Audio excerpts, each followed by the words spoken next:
जय हिंद फ्रेंड्स, सभी का स्वागत करते हैं आप सभी का आपके अपने YouTube चैनल स्टार फिजिक्स 2.0 में। आज के वीडियो में हम लोग देखने जा रहे हैं प्रकाश के अपवर्तन। अभी इसके पहले हम लोग प्रकाश के परावर्तन खगोलीय दर्पण से संबंधित समझ टॉपिक को कवर कर लिया है। तो इस वीडियो में देखेंगे प्रकाश के अपवर्तन। इसके पहले हम लोग परिभाषा देखें तो पहले फिगर के माध्यम से परिभाषा खुद बनाना चाहेंगे। देखिए फ्रेंड्स, प्रकाश का परावर्तन और अपवर्तन में क्या बेसिक डिफरेंस है। क्या था कि जो परावर्तन हो रहा था वहाँ प्रकाश की किरण उसी माध्यम में रिटर्न हो जा रही थी, लेकिन इसमें क्या है कि प्रकाश की किरण जो है उसी माध्यम में रिटर्न नहीं होंगी, यहाँ माध्यम दो होंगे। ठीक, मानते हैं माध्यम ऊपर का क्या है, विरल है। विरल मतलब समझ रहे हैं जहाँ अणु परमाणु मॉलिक्यूल्स जो होंगे बहुत कम उपस्थित होंगे, यहाँ पे मॉलिक्यूल्स जो होंगे आपके सघन में अधिक होंगे। इसको समझिए, विरल मतलब जहाँ भीड़ भाड़ कम है, सघन मतलब जहाँ भीड़ भाड़ ज़्यादा है। अपने दैनिक जीवन में रिलेटेड करिए। आइए हम दिखाते हैं। इसके तल के लंबवत अगर कोई लाइन ड्रा की जाएगी क्या कहलाएगी, अभिलंब कहलाएगी। ठीक, अब कोई प्रकाश की किरण मानते हैं यहाँ से कोई प्रकाश स्रोत है, यहाँ से कोई चलिए सूर्य देवता की बना लेते हैं। यहाँ से प्रकाश किरण जब आ रही थी यहाँ माध्यम तक पहुँची। अभी विरल माध्यम में था, अब माध्यम चेंज हो रहा है। यह पारदर्शी माध्यम है। क्या है, सतह जो है हमारा पारदर्शी है। वहाँ क्या था, परावर्तन में क्या था, सतह हमारा अपारदर्शी था, जिससे प्रकाश किरण नीचे नहीं जा पाई थी, रिटर्न होकर चली गई थी। लेकिन हमारा यह सतह हो रहा है यह पारदर्शी है, यहाँ से प्रकाश किरण जाएगी आगे, ठीक, रिटर्न नहीं होगी। लेकिन देखिए अगर माध्यम सेम रहता तो प्रकाश की किरण सीधी चली जाती, अपने मार्ग में किसी भी प्रकार के अवरोध नहीं पाती। अब क्या है कि यहाँ विरल माध्यम है, यहाँ सघन माध्यम है नीचे का। जब नीचे का माध्यम सघन हो गया है तो आप थोड़ा सा एक बार दिमाग लगाइए कि यदि आप किसी बिना भीड़ वाले एरिया में हैं तो आपकी बाइक की स्पीड या साइकिल की स्पीड होगी, तेज होगी। ठीक उसी प्रकार प्रकाश की चाल यहाँ पर तेज थी। जब अगर सघन मतलब वहाँ भीड़ भाड़ एरिया में जाएंगे तो आपकी बाइक की स्पीड स्लो हो जाएगी। जब स्लो होगी तो आपकी जो चाल होगी घट जाएगी। तो यहाँ प्रकाश की चाल भी घटती है, प्रकाश की चाल घट जाएगी और प्रकाश की किरण जो है चाल घटते ही अभिलंब की ओर झुक जाएगी। ठीक, प्रकाश ये कौन सी किरण है आपकी, आपतित किरण, आपतित किरण। ठीक, और ये कौन सा होगा आपका, अपवर्तित किरण, अपवर्तित किरण। ठीक, और यहाँ देखिए अभिलंब और अपवर्तित किरण के मध्य का एंगल जो बनता है वो बनता है आपका अपवर्तन कोण, अपवर्तन कोण। इसे हम स्मॉल आर से व्यक्त करेंगे। और देखिए ये क्या है आपका अभिलंब है ना, अभिलंब लिख लीजिए। अभिलंब और आपतित किरण की कोण का मध्य का कोण जो बनेगा आई, इसको बोलेंगे हम आपतन कोण, आपतन कोण। तो फ्रेंड्स देखिए बातें यहाँ क्या हो रही हैं कि अगर कोई प्रकाश स्रोत एक माध्यम से चलकर कोई प्रकाश किरण किसी प्रकाश स्रोत से अगर एक माध्यम से चलकर दूसरे माध्यम में प्रवेश करना चाहती है तो माध्यम अगर नीचे का सघन है ऊपर का विरल है तो प्रकाश किरण अभिलंब की ओर झुक जाएगी। फर्स्ट कंडीशन है। तो देखिए हम परिभाषा क्या लिखेंगे, जब प्रकाश की किरण एक माध्यम से दूसरे माध्यम में प्रवेश करती है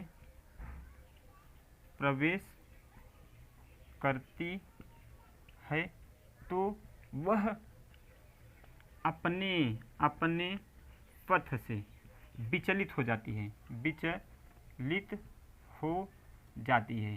ठीक, यही क्या है प्रकाश का परावर्तन, प्रकाश का अपवर्तन है, प्रकाश का अपवर्तन की घटना है। ठीक, की घटना यही है। देखा आपने देखा कि प्रकाश किरण अगर माध्यम चेंज नहीं होता तो ये प्रकाश किरण सीधे चली जाती, अपने मार्ग से विचलित हो गई। जब मार्ग से विचलित हो गई तो क्या यहाँ बोलेंगे कौन सी घटना हुई है, प्रकाश की अपवर्तन, अपवर्त हो गई, किरण हमारी अपवर्त हो गई। जरा दूसरी चीज दिखाएंगे, यहाँ माध्यम क्या था, विरल माध्यम था। देखना विरल माध्यम था, विरल से सघन में गई। हो सकता है कि प्रकाश किरण सघन से विरल में भी जाए, तो उसके लिए देखिए क्या होगा। मानते हैं इमेज आप बनाएंगे, यहाँ पर सघन है माध्यम ऊपर का, सघन, नीचे का माध्यम क्या है, विरल है। ठीक, इस पर माध्यम पे एक हमने अभिलंब बनाया, ठीक ना। अब प्रकाश की किरण, चलो देखो इस पर प्रकाश किरण कहाँ चल रही है, सघन माध्यम से चल रही है मेरे दोस्त। प्रकाश की किरण सघन माध्यम से चल रही है, जाने के लिए रास्ता क्या था इसका, सीधे ऐसे ही जाती। ठीक, लेकिन अब देखो अभी आपने भीड़ भाड़ एरिया में चला, आपकी स्पीड स्लो थी। अब जब भीड़ भाड़ एरिया से दूर होकर विरल में आएंगे, भीड़ भाड़ एरिया से मतलब आपकी प्रकाश की चाल की स्पीड बढ़ जाएगी। ये देखिए सघन जैसे होते हुए अभिलंब से दूर हट जाएगी। इस बार क्या हो रहा है कि यहाँ का जो आर है, आर का मान अधिक हो गया और यहाँ आई जो है तो ये है आपका, यहाँ आई है। यहाँ देखिए आर का मान कम था, यहाँ आर का मान अधिक हो गया। कहने का मतलब यह है कि अगर प्रकाश की किरण सघन माध्यम से विरल माध्यम में जाएगी तो अभिलंब से दूर हटेगी, दिख रहा है आपको, अभिलंब से दूर हटेगी। और यदि प्रकाश किरण विरल से सघन माध्यम में जाएगा तो अभिलंब को झुक जाएगी। ठीक, ये दो नियम से हैं इसके। देखिए हम नोट करते रहे यहाँ, यदि प्रकाश की किरण विरल से सघन माध्यम में जाती है तो अभिलंब की ओर झुकती है। किसके? अभिलंब की ओर, अभिलंब की ओर झुक जाती है। ठीक, ये point number 1। And point number 2 यहाँ हम लिख देते हैं, भाई मेरे पास जगह कम है, आप लोग थोड़ा सा मैनेज करिए, बस जल्द से जल्द आपका सहयोग होगा तो सब कुछ मैनेज हो जाएगा। चलिए, यदि प्रकाश की किरण, देखिए इस बार क्या है, यदि प्रकाश की किरण इस बार देखिए सघन माध्यम से, ठीक, सघन माध्यम से विरल माध्यम में जाती है तो क्या हुआ? देखिए सघन से विरल में गई है तो अभिलंब से दूर हट गई है ना, तो अभिलंब से दूर हटती है, अभिलंब से दूर हटती है।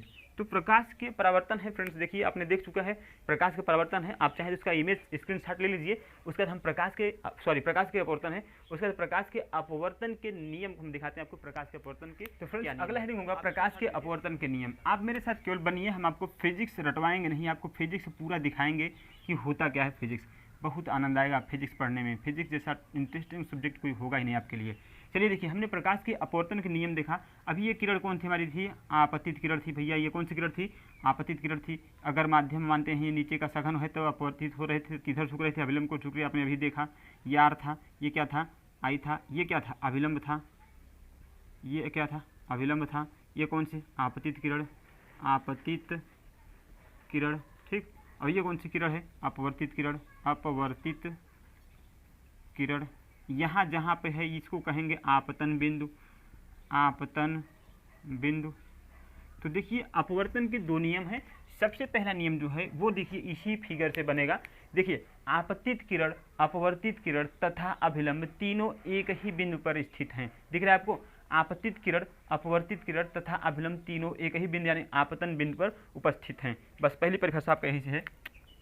आपतित किरण, आपतित किरण, अपवर्तित किरण, अपवर्तित किरण और अभिलंब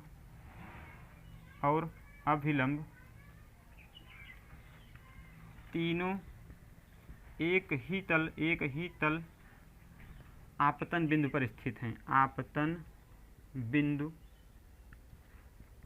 पर स्थित हैं। आपको दिखा पहली परिभाषा, यही परिभाषा आपके परावर्तन के नियम में भी थी, लेकिन यहाँ दूसरी परिभाषा चेंज हो जाएगी। दूसरी परिभाषा क्या होगी कि यहाँ जो होगा स्नेल के नियम भी कहेंगे दूसरी परिभाषा को, इनके जो आपतन कोण है आई, इसकी साइन आई तथा अपवर्तन कोण का आर जो है साइन आर का अनुपात जो होगा वो सदैव कांस्टेंट होगा। दूसरा परिभाषा दिखाना चाह रहे हैं आपको। देखिए ये कोण क्या है? आई है। इसको क्या हमने बोले हैं? आपतन कोण बोले हैं, आपतन कोण बोले हैं इसको। इसको क्या बोले हैं हम? परावर्तन, अपवर्तन कोण, अपवर्तन कोण, इसको हम अपवर्तन कोण बोले हैं। तो यहाँ देखिए आपतन कोण की साइन, आपतन कोण का साइन आई और अपवर्तन कोण का साइन आर सदैव, साइन आर का अनुपात सदैव नियतांक होगा। नियतांक अभी हम दिखाते हैं नियतांक का मतलब क्या है यहाँ पे। तो चलिए नियतांक होगा, ठीक। देखिए अपवर्तन के आपके दो नियम, देखिए साइन आई बटे साइन आर बराबर होगा क्या? नियतांक। लेकिन इसकी कंडीशंस होंगी फ्रेंड्स। कंडीशंस आपका अगर माध्यम एक है तब के लिए यह फॉलो होगा, माध्यम हम चेंज करेंगे तो ये फॉलो नहीं करेगा। चलिए दिखाते हैं आपको हम यहाँ कहना क्या चाहते हैं हम इसके लिए। ये अब मानते हैं कि दो किरणें हम बात करेंगे।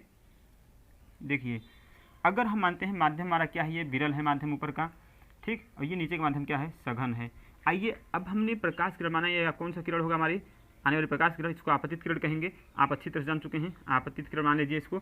यहाँ से जो कोण होगा आपका कौन सा होगा? आई होगा, ठीक। ये किरण मानते हैं विरल अगर है, सघन है, तो ये इधर झुक जाएगी। ये कोण होगा कौन? आर होगा। अब देखिए जरा इनके कहने का मतलब क्या है? अगर हम जिस अनुपात में आई को बढ़ाएंगे, जिस अनुपात में आई को बढ़ाएंगे उसी अनुपात हमारा आर भी चेंज होगा। ठीक, अगर जिस अनुपात में हमने आई को बढ़ाया उसी अनुपात में आर को बढ़ाएंगे। देखिए हम बढ़ा के दिखाते हैं।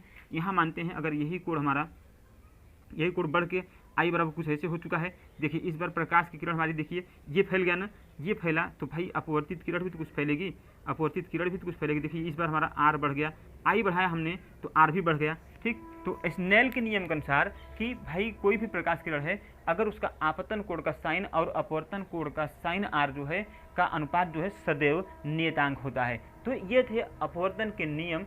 इसमें आपतित किरण पहला, दूसरा क्या है, आपतन कोण का साइन और अपवर्तन कोण का साइन आर जो है वह सदैव एक कांस्टेंट होगा। तो आप चाहें तो इसे बहुत इंपॉर्टेंट है फ्रेंड्स, ये स्नेल्स लॉ के नाम से जाना जाता है। किसके नियम से?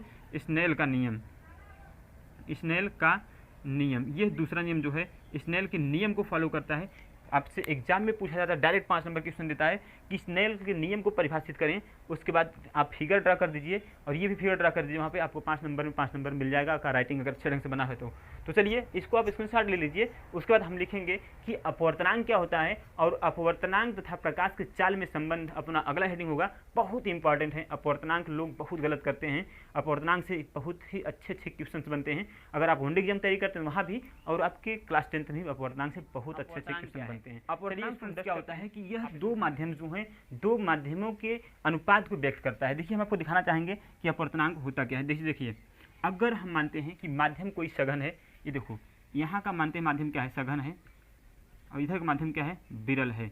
तो अब देखिए ये सघन और विरल कितने गुना कौन कितना घनत्व ज़्यादा रखता है, वही अपवर्तनांक को दर्शाता है। तो अपवर्तनांक सबसे पहले हम बात करेंगे, एक चीज़ें आप यहाँ जोड़ना चाहेंगे हम आपसे, ताकि आपको अपवर्तनांक की परिभाषा और प्रकाश चाल में जो है संबंध निकालने में आसानी बन जाए। देखो हमने बोला था कि भाई अभी जितना ज़्यादा माध्यम सघन होगा, तो वहाँ प्रकाश की चाल क्या होगी, प्रकाश की चाल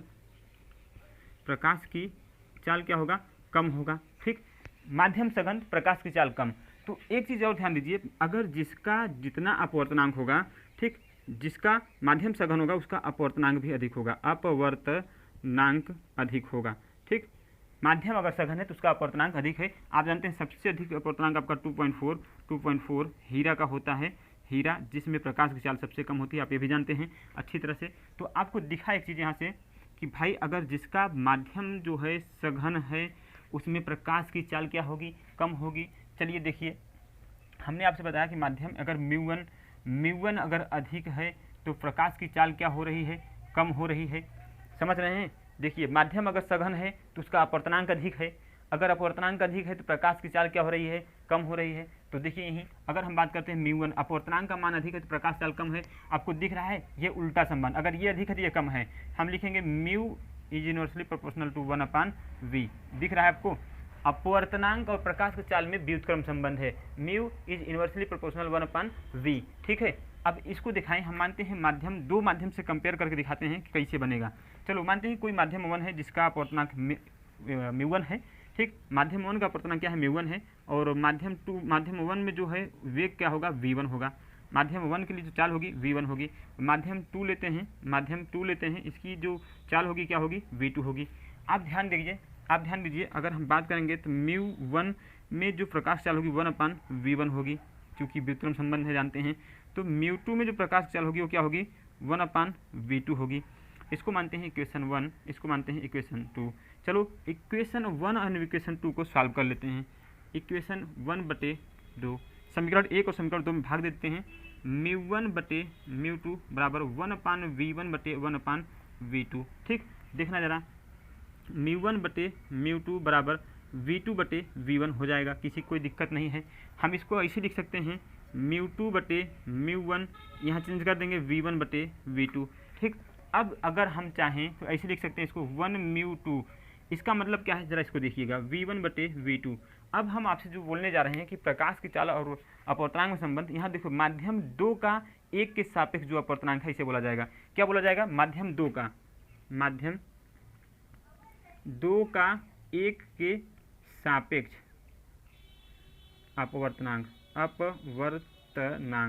ठीक, इसको बोलेंगे हम माध्यम 2 का 1 के सापेक्ष अपवर्तनांक, जो प्रथम में चाल होगी बटे द्वितीय में चाल, मतलब द्वितीय प्रथम में चाल का अनुपात बटे द्वितीय में चाल का अनुपात जो होगा वह म्यू1 म्यू2 जो होगा 1μ2v1/v2 होगा। तो आपके प्रकाश के चाल में जो संबंध होगा यहाँ से कंफर्म हो जाएगा, mu is inversely proportional to 1/v, यानी उल्टा उल्टा संबंध होता है प्रकाश चाल में। अपवर्तनांक क्या होता है कि अपवर्तनांक किन्हीं दो माध्यम के मध्य ये बताता है कि कौन माध्यम कितना सघन है, कौन माध्यम कितना विरल है। यहाँ से आपका निकल सकता है, तो इसको चाहे तो आप स्क्रीनशॉट लीजिए। इस पर हम एक न्यूमेरिकल कराएंगे तो आपको एकदम कंफर्म हो जाएगा कि यहाँ क्या हो रहा है। स्क्रीनशॉट ले लीजिए। चलिए फ्रेंड्स, हम आपको यहीं एक चीज़ बिना मिटा इसको एक चीज़ और कंफर्म करा देते हैं, ताकि हो सकता है आपके अंदर कुछ कन्फ्यूजन हो तो भी दूर हो जाएगा। चलो मानते हैं जो अपवर्तनांक है, हमने दो माध्यम लिया है, एक माध्यम क्या लिया है, एयर लिया है, एक माध्यम क्या लिया है, ग्लास लिया है। ठीक, तो एयर की अपवर्तनांक जो होगी उसमें प्रकाश चाल होगी 1/VA होगा। ये तो कंफर्म हो चुके हो, यहाँ से देखो इन्वर्सली प्रोपोर्शनल है, इन्वर्सली प्रोपोर्शनल है ना। और उसका अपवर्तनांक जो होगा ग्लास का वो होगा 1/VG होगा। चलो μA/μG हम निकाल रहे हैं। ठीक, μA/μG निकाल रहे हैं। तो समीकरण 1 में 2 का भाग दे रहे हैं, मानते हैं 1 है ये, समीकरण 2 है। ठीक, तो यह होगा 1/VA/1/VG। ये पूरा हो जाएगा क्या, μA/μG बराबर होगा VG/VA। यहाँ जो होगा आपका, देखो इसको हम चाहें तो चेंज कर लें, चाहे यही निकाल सकते हैं। देखिए ग्लास जो एयर है, एयर की सापेक्ष अपवर्तनांक किसका होगा, ग्लास का होगा VG/VA। ठीक, ये यहाँ से बना किसके लिए, आप अगर किसी दो माध्यम को देखेंगे तब हमने यहाँ माध्यम 1 2 माना था, तो देखो यहाँ V है, देखना जरा यहाँ जो मान है वो नीचे आ रहा है। हमने ए माना है तो ए के सापेक्ष निकालेंगे तो नीचे जाएगा, जिसके सापेक्ष मानेंगे उसका चाल क्या होगा, नीचे जाएगा। दिख रहा है आपको, जिसको आगे माने उसका चाल क्या होगा, ऊपर होगा। अब इस पर हम एक सवाल लगाएंगे, इस पर सवाल लगाएंगे तो आपको आसानी से समझ में आ जाएगा। इसको मिटाते हैं। अपवर्तनांक का क्वेश्चंस बहुत ही इंपॉर्टेंट होता है, लोगों को समझ ही नहीं आता है कि भाई हो क्या रहा है। चलिए दिखाते हैं हम आपको, क्वेश्चन जो आपके सामने है उसको दिखाते हैं। एक क्वेश्चन है आपके सामने, या तो आप इसको देखिए ऐसे के लिखना चाहेंगे, माध्यम ए के लिए बात करेंगे, अगर चाहेंगे तो ग्लास की सापेक्ष अपवर्तनांक निकालेंगे एयर का। देखो म्यू ए ऐसे भी निकाल सकते, चेंज करेंगे तो क्या हो जाएगा, VA/VG हो जाएगा। चेंज कर देंगे अगर हम तो यही चेंज कर सकते थे, यहाँ से इसको इंटरचेंज करके ये भी लिख सकते हैं ना। देखिए ग्लास के सापेक्ष किसका, हवा में अपवर्तनांक, ग्लास के सापेक्ष हवा का अपवर्तनांक VA/VG। तो क्वेश्चन है आपका, देखिए यदि प्रकाश की चाल वायु में, एयर में 3 × 10⁸ मीटर प्रति सेकंड है और कांच में 2 × 10⁸ मीटर प्रति सेकंड है, तो कांच का अपवर्तनांक बताएं। कांच का अपवर्तनांक आपको बताना है। चलो अब हमें निकालना क्या है, कांच का अपवर्तनांक, समझ रहे हैं, मतलब μG ज्ञात करना है भैया, μG जिसको ज्ञात करना है उसको ऊपर करते हैं। चलो देखो हम दिखाते हैं आपको, μA इनवर्सली प्रोपोर्शनल VA होगा, कन्फर्म हो, क्योंकि एयर है, हमने एयर के अपवर्तनांक लिखा है। ठीक, अगर बात करेंगे μG के लिए तो 1/VG होगा। ठीक, हमें क्या निकालना है, μG निकालना है, तो μG/μA करेंगे। ठीक, 1/VG होगा और 1/VA होगा। समीकरण भाग देने पर आप जानते हैं अच्छी तरह से, इसको लिख सकते हैं AμG बराबर होगा क्या, VA/VG। ठीक, देखिए ग्लास का अपवर्तनांक किसके सापेक्ष है, ग्लास का अपवर्तनांक माध्यम यानी वायु के सापेक्ष होगा। तो हमें आपसे पूछा गया है, कांच का अपवर्तनांक पूछा गया है, तो देखो ग्लास के अपवर्तनांक किसके सापेक्ष, कांच के एयर के सापेक्ष। तो यहाँ देखो VA क्या है, VA का मान दिया है आपको, एयर में वायु की चाल जो है, वायु में प्रकाश चाल क्या है 3 × 10⁸ मीटर प्रति सेकंड, और ये क्या है 2 × 10⁸ मीटर प्रति सेकंड। क्या दिया गया, VG, मतलब प्रकाश की चाल जो है कहाँ, कांच में 2 × 10⁸ मीटर प्रति सेकंड। देखो ये कर चुका है, तो यहाँ आएगा क्या 1.5 गुना होगा। ठीक, AμG यानी जो अपवर्तनांक होगा आपका, कांच का अपवर्तनांक जो होगा वो निर्वात के सापेक्ष या वायु के सापेक्ष 1.5 गुना अधिक होगा। आपको दिखा जब जिसका अपवर्तनांक अधिक हुआ भाई वहाँ प्रकाश की चाल कम हो जाएगी। ये एयर में प्रकाश चाल अधिक थी, सीधी बात है, प्रकाश चाल अधिक थी, और अपवर्तनांक इसका अधिक हुई, इसका अधिक प्रकाश चाल कम था, तो अपवर्तनांक जो है अधिक होगा, जाहिर सी बात है अपवर्तनांक इसकी अधिक होगी। तो फ्रेंड्स ये था अपवर्तनांक पर क्वेश्चंस। आगे हम इस पर और भी क्वेश्चंस लगवाएंगे। अगर आपको वीडियो पसंद आया हो तो वीडियो को लाइक जरूर करें, चैनल को सब्सक्राइब करके नोटिफिकेशन बेल को ऑन कर दीजिए, और हाँ अपने ज़रूरतमंद फ्रेंड्स के पास शेयर करिए। और आपको अगर मैथ का वीडियो चाहिए तो हमें कमेंट करिए, बहुत जल्द से जल्द हम मैथ का वीडियो भी बनाएंगे। क्लास 10th की मैथ एंड पूरी साइंस कंप्लीट इस चैनल पर मिलेगा। आप टेंशन मुक्त हो जाइए। Complete and already regular video मिलेंगे, बस 2-4 दिन की प्रॉब्लम है, रेगुलर वीडियो आपको इस चैनल पर मिलेंगे। तो फ्रेंड्स मिलते हैं नेक्स्ट वीडियो में, तब तक के लिए जय हिंद।